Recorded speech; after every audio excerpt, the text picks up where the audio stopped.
शहाबुद्दीन बरेलवी साहब, देखिए फराज किदवई साहब ने शेर सुनाया तो मुझे वसीम बरेलवी याद आ गए और मैं आपका नाम गलत ले गया। लेकिन शहाबुद्दीन बरेलवी साहब, बड़ा सिंपल सा सवाल है, मुसलमान डरा हुआ है या डरा रहा है? क्या आप कहना चाहेंगे? आज जो कुछ सच्चाई सामने आई कि भाई किस तरीके से तौक़ीर रज़ा ने पहले लेटर हेड पर अपील की और उसके बाद उस लेटर हेड को गलत बताया गया, ये सब जो चीज़ें सामने आई हैं ये बाकायदा स्क्रिप्टेड दंगे की ओर इशारा कर रही हैं।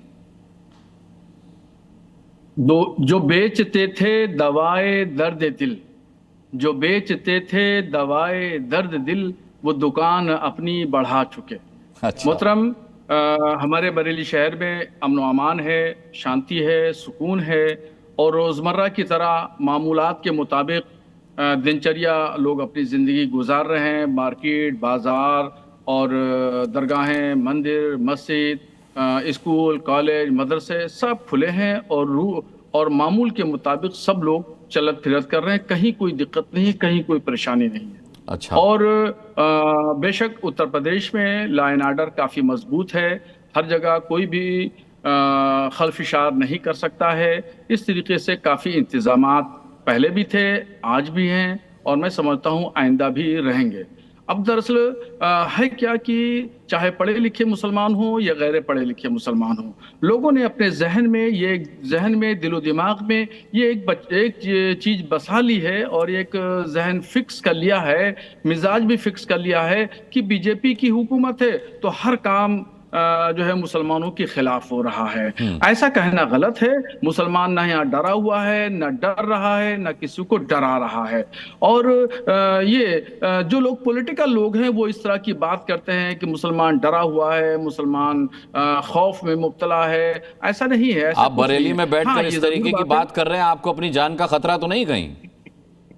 नहीं, अल्हम्दुलिल्लाह मैं तो रोजाना निकलता हूँ, लोगों की मदद करता हूँ, मुझे कोई जान का खतरा नहीं है। मैं तो अल्लाह पे भरोसा करता हूँ, रात हो या दिन हो मैं अकेले आता जाता हूँ। मुझे न किसी हिंदू से खतरा है, न किसी मुसलमान से खतरा है और किसी भी से नहीं खतरा है। मैं तो अल्लाह पे भरोसा करता हूँ, रात हो या दिन हो मैं चलता रहता हूँ। लोग भी जिंदगी पूरी सबकी चल रही है, कहीं कोई दिक्कत, कहीं परेशानी नहीं है। हाँ ये है, ये जरूर है कि जो लोग गलत काम कर रहे हैं और गरीबों पर, कमजोरों पर जुल्म और अत्याचार करके जिन्होंने अपना ताजमहल तामीर किया है, उन लोगों को जरूर परेशानियों का सामना करना पूछ रहे हैं कि शहाबुद्दीन बरेलवी साहब तौक़ीर रज़ा साहब को कंडम करेंगे? अरे एमएच खान, तो मैं क्या इनके बारे में कहूँ, छोड़िए, जाने दिए। और हमारी नहीं, ये तो तौक़ीर रज़ा की बात कर रहे हैं, इनके बारे में तो कुछ कहना भी नहीं है। देखिए, जो आइल मोहम्मद सल्लल्लाहु ताला अलैहि वसल्लम है, हम तो गुनहगार हैं, इस्याशियार हैं। हमारी जुबान भी इस लायक नहीं कि हम हुजूर सल्लल्लाहु ताला अलैहि वसल्लम का नाम पाक सीधे सीधे मैं ले सकूं। मगर जो बेहुरमती हो रही है हुजूर के नाम की, और सीधे सीधे मोहम्मद पोस्टर लिखा है, बंद लिखा है, दीवारों पर लग रहा है, गिर रहा है, बेअदबी हो रही है, तौहीन हो रही है, उनकी शान में गुस्ताखी हो रही है। और कौन कर रहा है? ये सब जो है वो नासमझ मुसलमान बच्चे कर रहे हैं। मैं आपके चैनल के माध्यम से उन सभी लोगों को मैं ये कहना चाह रहा हूं कि वो पोस्टर न छापें, दीवारों पर न लगाएं। हुजूर के नाम की बेअदबी हो रही है। बारिश हुई, वो पोस्टर नीचे गिर गए, नाली में बह गए, और बैनर लेके हुजूम निकाल करके रोड पे चले, फटे और गिरे, पैरों पे पड़े। कितनी बेअदबी हो रही है। ये मोहब्बत नहीं है। मोहब्बत की दलीलें, मोहब्बत का तो पैमाना दिलों में रहता है और सड़कों पे दिखावा है। ये पॉलिटिकल लोग हैं, मैं पार्टियों का नाम नहीं ले सकता, दो पार्टियों का पूरा हाथ है इसमें, और ये दो पॉलिटिकल पार्टियां पूरे हिंदुस्तान के मुसलमानों को रोड पे। एक तो आपका इशारा समाजवादी पार्टी की तरफ है, दूसरा कौन है बता दीजिए? एक का नाम मैंने ले दिया, एक का नाम आप ले दीजिए। छोड़िए, अभी सब जितने बैठे हुए हैं अभी सब जो है हमलावर हो जाएंगे मेरे ऊपर, पर रहने दीजिए। मैं सब इतना कहना चाहता हूं कि अमन अमान कायम रखें। हुजूर सल्लल्लाहु ताला अलैहि वसल्लम की तालीमात, उनकी शिक्षा यही है कि वो गैरों से यानी अपने विरोधियों से मुफाहमत करते थे, समझौता करते थे। उन्होंने अपने विरोधियों से कभी लड़ाई नहीं लड़ी। और ये देखिए, तारीख़ इस्लाम में एक बहुत बड़ा सुलह हुदैबिया का वाक़या लिखा हुआ है।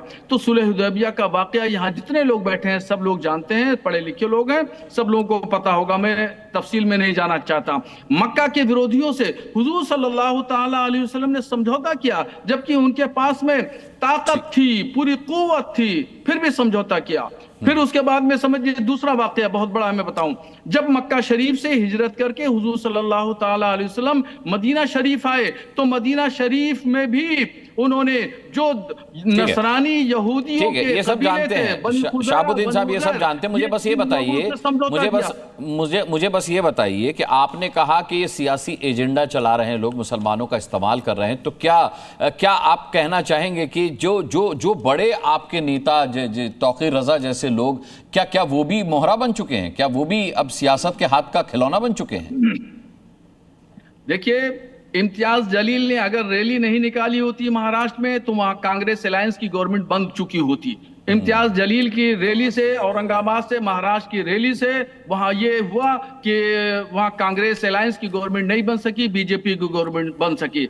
और अब उत्तर प्रदेश में जो ये खेल खेला जा रहा है, ये बिहार के लिए खेल जा रहा है कि वहां पर नीतीश कुमार की गवर्नमेंट बनी रहे और लालू कांग्रेस की अलायंस गवर्नमेंट ना आए। इसके पीछे बहुत सारी चीजें हैं, मैं तफसील में नहीं जाना चाहता हूं, वरना ये सब लोग मेरी जान नोचने लगे जितने बैठे हुए हैं। ये सब जो है वो ये सब लोग पॉलिटिकल लोग हैं। मैं पूछा था आपसे कि आपको अपनी जान का खतरा तो नहीं है? मैं मजहबी आदमी हूँ, मैं आलिम दीन हूँ, मजहबी आदमी हूँ, इसलिए मैं हर चीज साफ सुथरी कह देता हूँ। मेरा किसी भी सियासी पार्टी से मेरा कोई लेना देना नहीं है। ठीक है शहाबुद्दीन साहब, रहिएगा हमारे साथ कुछ पलों के लिए। एमएच खान साहब आपसे कुछ कहना चाह रहे हैं, जरा उनकी बात भी सुन लीजिए। नहीं, मैं उनकी कुछ नहीं सुनना चाहता हूं, मैं उनकी बहुत सुन चुका हूं, मैं उनकी कुछ नहीं सुनना चाहता हूं। अच्छा, आपने इम्तियाज जलील का नाम लिया, तो मैं अब पवन राव अम्बेडकर को डिबेट में लाना चाहता हूं। एमएच खान साहब माफी के साथ रोक रहा हूं आपको। क्यों नहीं सुनना चाहते? नहीं, अच्छा नहीं सुनना चाहते हैं, हमको उन्हें सुनाने के लिए थोड़ी बैठे हैं। ये तो नेशनल चैनल है, ये तो दुनिया पूरी मुसलमान ही नहीं है। जो मुसलमान की बात न सुने, जो आम आदमी की बात न सुने, तो मुसलमान ही नहीं है। अच्छा ठीक है, आप मौलाना आप खारिज करते हैं इमरान खान की बात नहीं सुनेंगे? ठीक है, क्यों नहीं सुनेंगे भाई आप? हाँ भाई, इन्होंने आपको बड़े तफसील से सुना है। मैं तो कुछ नहीं बोल रहा था, तो आप सुनिए ना, मेरी बात सुनिए। चुप गंवार जाहिल, जाहिल कहीं का। अरे बदतमीज मौलाना, बदतमीज मौलाना, बदतमीज, चुप रहो तुम। अच्छा शहाबुद्दीन बरेलवी साहब, बड़ा शायराना अंदाज में आप शुरू हुए थे। बदतमीज तुम हो, गाली बकना तुमने शुरू किया। तुम मौलाना कब से हो गए?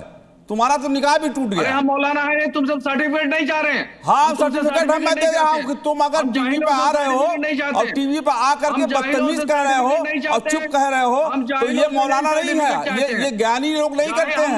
न मौलाना, न महान, न संत जैसी भाषा का इस्तेमाल नहीं करते हैं, जिस तरह की भाषा का इस्तेमाल आप कर रहे हैं। आप अगर बोल देंगे तो के खिलाफ, तो जो कमरा पाया हुआ कमरा छीन लिया जाएगा आपका।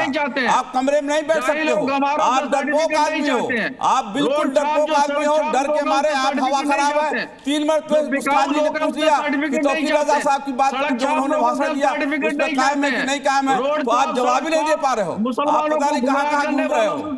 अरे चुप रहो यार, जिनको कुछ आता जाता नहीं उनसे कुछ नहीं, हम चुप रहो, सर्टिफिकेट नहीं चाहते। तुमको मैं जानता हूँ कैसे टिकट मांग रहे थे, मैं एमएलए का टिकट मांग रहे थे से, समाजवादी पार्टी से और कांग्रेस से, दोनों से टिकट मांग रहे थे कैसरगंज बहराइच से एमएलए का चुनाव लड़ूंगा। मैं जानता हूं, नस्ला साहब की जानता हूं भाई। आप इसलिए हमसे भड़कते हो, हमसे भड़को नहीं। सही जो बातें हैं उसको सामने आने दो, सही बातें आने दो। नहीं चाहते। अरे तुम तो अजहरुल जोला हो, बहुजन समाज पार्टी के जय जयकार करने वालों से सर्टिफिकेट नहीं चाहते हम गवारों जाहिलों से सर्टिफिकेट नहीं चाहते। बाजारू लोगों से हम सर्टिफिकेट नहीं चाहते। क्या तुम जो है सर्टिफिकेट हो गए? अरे एक ही आदमी 3 पार्टी का एजेंट कैसे हो सकता है? एमएच खान साहब, अभी आप कह रहे थे कि समाजवादी पार्टी से टिकट मांग रहे थे, कांग्रेस से टिकट मांग रहे थे, अब आप कह रहे हैं बीजेपी के एजेंट है। एक ही आदमी 3 पार्टी का एजेंट कैसे हो सकता है? वोट ट्रांसफर करना चाहता है। अच्छा ठीक है।